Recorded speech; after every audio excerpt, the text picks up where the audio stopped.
ये डीजीपी साहब ने साफ तौर से कहा है कि जो हाँ। 4 रिलीज के दर्शक है उनके लिए और खासकर सुपरटेक के जो उपभोक्ता है उनके लिए कि वो आधे घंटे के अंदर अंदर इस पर जो है कार्रवाई करने की बात करेंगे और बिल्कुल इनको सहयोग देंगे और कोशिश करेंगे कि इसमें जो है मामले में एफआईआर दर्ज हो जाए। जी और बिल्कुल हम रुख भी करेंगे जीत भाटी और दुर्गेश गाजरी का, उनके साथ भी कुछ और शिकायतकर्ता मौजूद हैं। और चलिए इस परिचय के बाद सस्पेल में रुख करना चाहूंगा अनु खान जी, आपकी क्या शिकायत है, क्या बात है, जरा आप अपनी बात को रखिए। इसमें हम सुपरटेक बायर के लिए लगभग 2011 से बार बार कम से कम 3 बार हम लोगों ने प्रोटेस्ट किया सुपरटेक दफ्तर के बाहर, जिसमें उन्होंने कई बार बातें मानी। उसमें इन्वॉल्व हुए सिटी मजिस्ट्रेट साहब और डिप्टी एसपी साहब। शुरुआत में उनका तरीका व्यवहार जो सुपरटेक मैनेजमेंट के साथ था वो तू तड़ाक का था, लेकिन जब दूसरे दिन प्रदर्शन हुआ तो मैनेजमेंट के साथ उनका तरीका आप करके बात करने का था। तो इससे साफ जाहिर होता है कि वो मैनेजमेंट से कुछ पैसा वैसा खाके और हमारा काम नहीं हुआ। लेकिन उनका ये कहना था कि हमने 250 फ्लैट रिस्टोर करे हैं सुपरटेक मैनेजमेंट का, लेकिन आज भी वो बायर हमारे साथ में हैं जो उनका फ्लैट रिस्टोर नहीं हुआ, उनको दोबारा से कैंसिलेशन लेटर थमा दिए गए। और इसके लिए हम लोग हाई कोर्ट में गए हुए हैं। हाई कोर्ट में जाने के बाद हाई कोर्ट का आदेश आया, उसमें भी हमने उनको लेटर दिया, उनको जमा कराया लेटर और विद चेक जमा कराए, लेकिन अभी तक कोई कार्रवाई नहीं हुई। सुपरटेक की तरफ से कोई जवाब हमें मिला नहीं है अभी तक। बृजमोहन भंडारी हमारे साथ हैं। बृजमोहन, हम आपसे जानना चाहेंगे कि आपको कैसे लगता है कि आपके साथ जालसाजी हुई है? देखिए, सुपरटेक ने जिस दिन से हमने वहां पे एक फ्लैट बुक कराया है उस दिन से सुपरटेक ने हमें अंधेरे में रखा।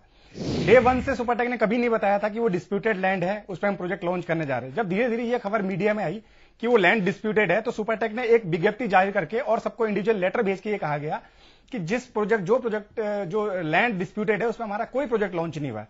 लेकिन जब ये हाईकोर्ट ने मामले को संज्ञान में लिया, एक फैसला दिया उस पर, तो उसमें पता लगा कि 60% से ज्यादा जमीन उनकी डिस्प्यूटेड लैंड में आती है। और फिर भी देखिए इस सबके जानने के बावजूद सुपरटेक ने उसमें प्रोजेक्ट लॉन्च किया और दूसरा सबको ये लेटर भेजा, एक पब्लिक नोटिस निकाला कि मेरी उसमें कोई लैंड नहीं है। तो आप देखिए कितना बड़ा जालसाजी है देश की जनता के साथ। एक मासूम जो इन्वेस्टर हैं, होम सीकर्स हैं, उनके साथ कितनी बड़ी जालसाजी है कि आपकी कोई जमीन किसी विवाद में फंसी हुई है और आप पब्लिकली मना कर रहे हैं मेरी कोई जमीन विवाद में नहीं। और उसके बाद भी जब लोगों ने प्रोटेस्ट किया, हम लोगों ने, अन्नू खान जी जैसे कह रहे हैं, हम कई बार उनके ऑफिस गए, उनकी सारी हमने बेरुखियां सही, बदतमीजियां सही, उसके बाद भी उन्होंने कहा कि आपके पास अभी भी 3 विकल्प खुले हैं, आप अपना पैसा वापस ले सकते हैं विद इंटरेस्ट, या आप किसी और प्रोजेक्ट में आप शिफ्ट कर सकते हैं, हम आपको फैसिलिटी देते हैं।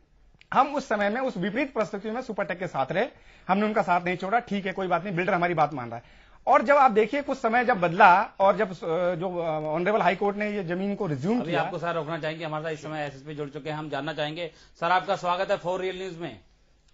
Thank you sir. काफी लोग जो है आज परेशान है सुपरटेक से, क्योंकि जिस प्रकार उन्होंने वादा किया, अभी आप सुन भी रहे होंगे किस प्रकार इनके साथ जो है चीटिंग का बता रहे हैं कि किस प्रकार ये शिकार हुए हैं। ये लोगों ने काफी शिकायत भी की है, उसके बावजूद भी एसओ साहब कहते हैं आप हमारे ऊपर बहुत ज्यादा दबाव है। वाकई उन्होंने कैमरे में रिकॉर्डिंग भी है और उन्होंने ये कहा है कि हमारे ऊपर नेताओं का दबाव है, अगर आप एसपी साहब के पास जाएंगे, एसएसपी साहब के जाएंगे तो भी हम जो है इसमें शिकायत दर्ज नहीं करेंगे, एफआईआर दर्ज नहीं करेंगे। क्या कहना चाहेंगे आप? नहीं, इसमें ऐसा कुछ नहीं है। मतलब कंप्लेनेंट कोई भी आए, अगर वो मेरे थाने पे आता है, हमें इन्फॉर्म करके आता है, किसी ने इस तरह से कहा है कि कोई ऐसा दबाव है या कोई ऐसी बात है, तो ऐसी कोई इश्यू नहीं है। कल ऑफिस में बैठूंगा, 10 बजे से मैं ऑफिस में बैठता हूँ, 2-2:30 बजे तक कम से कम बैठता हूँ और इवनिंग में कैंप ऑफिस पे बैठता हूँ। अगर इन लोगों को कंप्लेंट दर्ज करवानी मेरे पास करवाता, आई विल इंश्योर कि उसमें इंक्वायरी हो और अगर लीगली उसमें बनता है कि मुझे एफआईआर दर्ज करनी चाहिए तो I will register an FIR. नहीं, बिल्कुल। कल हम इन सभी लोगों को आपके पास भेज दें क्या? नहीं, सभी लोगों को मतलब जो बिल्कुल जो भी कंप्लेनेंट है वो अपनी कंप्लेंट करे हमारे पास आके, हम उसको इंक्वायर करवाएंगे, गस्टेड ऑफिसर से इंक्वायर करवाएंगे और अगर उसमें कोई कॉग्निजेबल ऑफेंस बनता है तो एफआईआर रजिस्टर होगी, कार्रवाई होगी। सर इससे पहले जो है जो एसएसपी साहब पहले थे उन्होंने भी बाकायदा कहा था कि इस पर कार्रवाई होगी, उसके बावजूद भी अभी तक कार्रवाई नहीं हुई। और अभी जो एसओ हैं वो साफ तौर से ये भी कहते हैं कि भाई हमारे ऊपर दबाव रहता है। क्या आपको लगता है कि जो एसओ हैं उनके ऊपर दबाव रहता है नेताओं का? अब मैं इस पे कमेंट नहीं कर पाऊंगा क्योंकि उसका मेरे पास कोई मतलब I don't have any proof for that. आप कल मैं 10 बजे ऑफिस में बैठ जाऊंगा, they can come to me और जो भी कंप्लेनेंट्स है वो मेरे पास आ जाएं, अपनी बात कहें। सर अगर आप चाहें तो एक बार हम जो एसओ हैं उन्होंने क्या कहा है एक बार सुनवा देते हैं। नहीं, उसकी जरूरत ही नहीं है, आप मेरे पास भेजिए कल सुबह। ठीक है सर, कल इन माय ऑफिस, आप मेरे ऑफिस में भेजिए, मैं कंप्लेंट सुनूंगा, कंप्लेंट सुन के जो भी उसमें कार्रवाई होनी आई विल इंश्योर दैट। बिल्कुल बिल्कुल, हमारे को पूरी उम्मीद है कि इन लोगों को इंसाफ मिलेगा और इंसाफ दिलाने में जिस प्रकार पूर्व जो डीजीपी थे विक्रम सिंह, उन्होंने साफ तौर से कहा था कि आपकी तारीफ भी की थी कि आप जो है जो भी अगर जेन्युइन होता है उसके लिए आप सहयोग करते हैं और हमें उम्मीद है कि इन लोगों के साथ भी न्याय होगा। धन्यवाद। बिल्कुल होगा सर, बहुत बहुत शुक्रिया। तो आश्वासन आपने खुद सुना, आश्वासन दिया है 4 रियल न्यूज के जरिए खुद एसएसपी साहब ने कि जो शिकायत करता है उनकी शिकायत को सुना जाएगा और इसके बाद मामला दर्ज किया जाएगा, उसको सुनने के आधार पर, उसके सुनने के बाद। और हमारे साथ ब्रिजमोहन ही मौजूद हैं। ब्रिजमोहन, आप अपनी बात को रख रहे थे कि क्या कुछ हुआ और किस तरह से आपके साथ जालसाजी हुई और कैसे जालसाजी हुई, इस बात को आप रख रहे थे। देखिए, मैंने बताया था जब सुपरटेक की वो जमीन विवादास्पद थी तो उस समय सुपरटेक ने हमें 3 ऑप्शन दिए थे, जिसमें ये था कि आप नए प्रोजेक्ट में शिफ्ट हो सकते हैं और आप अपना पैसा वापस ले सकते हैं, या उसी जो जमीन है उसके जो नॉन डिस्प्यूटेड लैंड है उसमें शिफ्ट हो सकते हैं। लेकिन आप देखिए, जब धीरे धीरे जमीन के प्राइस बढ़े, आप देख रहे हैं सब में जमीन के प्राइस बहुत बढ़े हैं और 80% से ज्यादा जमीन के प्राइस बढ़ चुके हैं। उस समय तक सुपरटेक ने हमारा जिसने रिफंड मांगा, एप्लीकेशन दी, उसका रिफंड नहीं दिया। और अब जब जमीन के प्राइस देखिए इतने बढ़ चुके हैं और अब सुपरटेक एक एक करके लोगों के फ्लैट कैंसिल कर रहा है और नए रेट पे बेच रहा है। अब देखिए, जीएल खेरा जो उनके डायरेक्टर हैं, उनके पास हम जब गए, हमने कहा हमारे फ्लैट कैंसिल करने की क्या वजह है, तो उन्होंने कोर्ट के ऑर्डर को गिना दिया। जब हमने उसे नकार दिया कि ये कोई वजह नहीं हो सकती, तो फिर उन्होंने सावेरी लैंड को गिना दिया। मतलब उनके पास ऐसे कई बहाने थे जिसकी वजह से वो डेस्परेट थे फ्लैट कैंसिल करने को, और हमें उन्हें कोई एक मौका नहीं दिया अपनी बात रखने का। और देखिए, उस बीच में ऐसे कई लोग हैं। देखिए, जिस समय हमने ये फ्लैट बुक कराया था उस समय बजट हाउसिंग के नाम पे ये लॉन्च हुआ था। अब आज उसके प्राइस जो 80-90% बढ़ चुके हैं, अब ये बजट हाउसिंग ही रहा। अगर वो हमें पैसा रिफंड करते हैं 6 से क्या 10-12% के साथ रिफंड करते हैं, तो हम कहीं अफोर्ड नहीं कर सकते उसी एरिया में वो फ्लैट लेने में। ब्रिजमोहन, हम एक चीज और आपसे जानना चाहेंगे कि साल 2012 के अंदर जीएल खेड़ा ने जो सिटी मजिस्ट्रेट हैं उनके सामने कुछ कहा था, क्या कहा था? एक बार हम चाहेंगे कि हमारे जो पीसीआर है वहां से उनको प्ले करके दर्शकों को दिखाएं और उसके बाद हम उसके बारे में आपसे चर्चा करेंगे। खेड़ा हूँ इस कंपनी में direct BSP plus service test जिसका 10% आया हुआ है अक्टूबर 2010 के बाद, उन केसेस को जिनको हमने कैंसिल किया है उसको बहाल कर रहे हैं। ठीक, ये नंबर एक। दूसरे, कुछ लोग जो शाहबेरी एरियाज के अंदर अफेक्टेड थे, शाहबेरी एरिया के अंदर जो अफेक्टेड लोग थे उनके हमने, क्योंकि लैंड हमारे पास नहीं रही, कैंसिल करने के हमारे विभाग से नोटिस गए लोगों को। उसमें कंपनी ने ये स्टैंड लिया है कि जिन कस्टमर को हमारी वेबसाइट के द्वारा या उनके पर्सनली उन्होंने एक्सेप्टेंस दी है कि मेरे को यहाँ शिफ्ट की एक्सेप्टेंस है, उन केसेस को कैंसिलेशन को हम बहाल करें। ठीक है। दूसरा पॉइंट, हाँ, थोड़ी मत पीटिए, उसका समाधान जब अंत में हो जाएगा।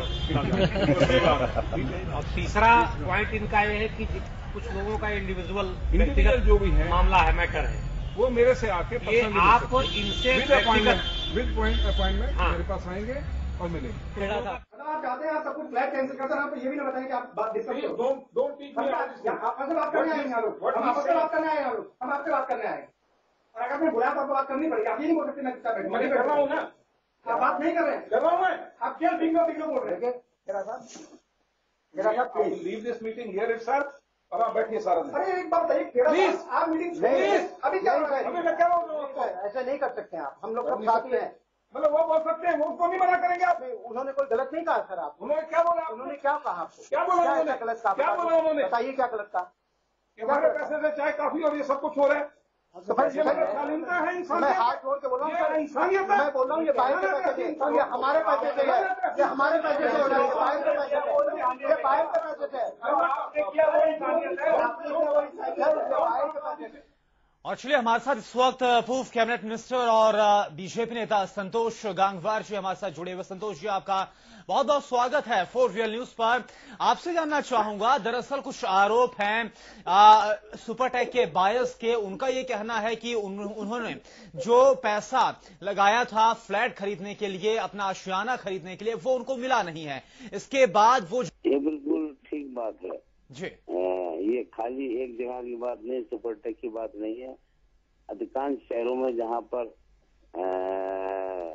लोग अपने मकान बनाने के लिए जगह ले रहे हैं। सब जगह ऐसा ही हाल है। सत्ता दल के लोग इस काम में आगे हैं और बिल्कुल पूरा पुलिस का संरक्षण होना है और पुलिस और सत्ता दल के लोगों की साठगांठ है। और वो बेचारा जो अपना मकान बनाने के लिए हर तरीके से पैसा लगा रहा है, उसकी कहीं कोई सुनवाई नहीं है। और इस दौर में ये घटनाएं बहुत बढ़ रही है। तो एक सुपरटेक नहीं है, मैंने कई जिलों की जानकारी ली है। स्थानीय पुलिस कुछ भी नहीं करती है और मुझको एक जगह के एसएसपी ने कहा कि साहब हमसे क्या मतलब, ये इनका जमीन का मामला है, जिस सिविल कोर्ट में जाए अपना मुकदमा करें। ये बिल्कुल साठगांठ का मामला है। और वास्तव में लगता यह है कि वर्तमान दौर में ये घटनाएं और बढ़ रही हैं और आम आदमी को बिना कारण परेशान होना पड़ता है। और हम ऐसा मानते हैं कि समय सत्ता दल के लोग इसी काम में पूरी तरीके से लिप्त हैं, कैसे कहाँ से पैसे उन्होंने कमाई करी जाए। जी अच्छा संतोष जी, आपने एक बहुत अहम बात रखी। आपने कहा है कि सिर्फ ऐसी बात नहीं है कि जो आरोप अभी इस वक्त तमाम जो शिकायतकर्ता उनकी तरफ से लगाए जा रहे हैं एक बिल्डर पर, कई सारे ऐसे बिल्डर्स हैं जिन पर तमाम आरोप राज्य भर में सामने आ रहे हैं। आपने उन्हें देखा है, आपने उन्हें सुना है, आपने उन्हें जाना है। क्या बीजेपी की तरफ से इन तमाम मामलों में जो शिकायतकर्ता हैं, क्या उनकी आवाज बुलंद की जाएगी? क्या ऐसे मामलों के लिए उन्हें इंसाफ मिल सके, न्याय मिल सके, इसके लिए क्या बीजेपी, क्या आप इसके लिए कोई प्रयास करेंगे? ना, हम लोग इसमें तकरीबन दिक्कत क्या है कि हर समस्या ही समस्या है। इस समय जो सांप्रदायिक उन्माद है, सारे लोग उसमें लगे हैं, तो बहुत सी बातें पीछे छूट जाती है। पर जब भी मौका लगेगा इस बात को हम उठाएंगे और इसमें स्थानीय पुलिस ढंग से कार्रवाई करती है वो बहुत ही दुर्भाग्यपूर्ण है। और एक सही कदम उठे, हम इसकी मांग में रहेंगे और आम आदमी परेशान न हो, ये भी हमारी चिंता का विषय है। जी बहुत बहुत धन्यवाद संतोष गंगवार जी आपका। हमारे साथ इस समय पे जो है एडवोकेट साहब जुड़े हुए हैं, अरविंद शुक्ला जी। अरविंद जी, आपने पूरा मामला सुना इस समय पे, शुरू से लेकर के अब तक की पूरी इनकी जो पीड़ित हैं उन लोगों की आवाज सुनी, दर्द सुना उनका। आपको क्या लगता है इन लोगों को क्या करना चाहिए और कहीं ना कहीं क्या प्रशासन जो है वो मिला हुआ है जिस प्रकार नेताओं का बात की जा रही है? देखिए, आदमी जब दर्द में होता है तो उसको हर चीज अपने से अगेंस्ट ही नजर आती है। रही बात एलिगेशन लगाने की, इस समय एलिगेशन लगाने की सबसे ज्यादा आवश्यकता नहीं है। मैं समझता हूं जितना मैंने इन लोगों के बारे में सुना है, जितना इन लोगों की आवाज सुनी है, तो इन सभी लोगों की अंदर से मंशा ये है कि जो इन्होंने पैसा दिया है और अपने फ्लैट खरीदने के लिए पैसा दिया है, उसके अगेंस्ट इन सब लोगों को फ्लैट मिल जाना चाहिए। जी। और फ्लैट मिलने के अलावा अभी कहीं ना कहीं कंफ्यूजन तैयार हो जाएगा और बाद में सेटलमेंट तक की नौबत आ जाएगी एफआईआर करने कराने पे और पैसा वापस करने की बात, तो उसमें एक तरीके से देखा जाएगा तो बिल्डर की जीत हो जाएगी। अगर हमारे हिसाब से चलना चाहिए तो मैं समझता हूं इन सब लोगों को सिर्फ एक ही आवाज देनी चाहिए कि हमने पैसा जमा किया था फ्लैट खरीदने के लिए। अगर सरकारी तौर पर जमीन कैंसिल कर दी गई शाहबेरी की और जिसमें कुछ लोगों के फ्लैट आ रहे थे, तो उनको अल्टरनेट प्लेस पे इनको लैंड देना चाहिए या फ्लैट देना चाहिए। अगर उस साइज में फ्लैट जिसमें इन्होंने बुक किया था उस साइज का फ्लैट ये नहीं बना रहे हैं, तो इनको दूसरा ऑप्शन देना चाहिए कि आप हमारे को इनहैंस साइज का फ्लैट दे दीजिए और उसका डिफरेंस ले लीजिए हमसे। जी। तो इस प्रकार की जो चीजें हैं शायद की जाएंगी तो बहुत अच्छा होगा। लेकिन एक चीज जरूर मुझे इसमें जानकारी में आई कि शायद कुछ ऐसी चीजें भी बिल्डर की तरफ से पब्लिसाइज की गई थी कि जिस समय शाहबेरी का लैंड का डिस्प्यूट हो गया था, उसके लैंड के डिस्प्यूट होने के बाद भी उन्होंने एडवर्टाइज किया कि हमारी कोई लैंड उसमें नहीं आ रही थी, जबकि अल्टीमेटली उस लैंड में कैंसिलेशंस भी हुए हैं और कुछ फ्लैट की बिल्डिंगें जो इनके प्लान्स में थी वो भी कैंसिल हुई हैं। तो ऐसी अगर चीजें उन्होंने एडवर्टाइज करने के बाद कोई बुकिंग लिया है तो मैं समझता हूं बिल्कुल 100% फ्रॉड के डेफिनेशन में आती है और उसके तहत कार्रवाई भी 100% होनी चाहिए। देखिए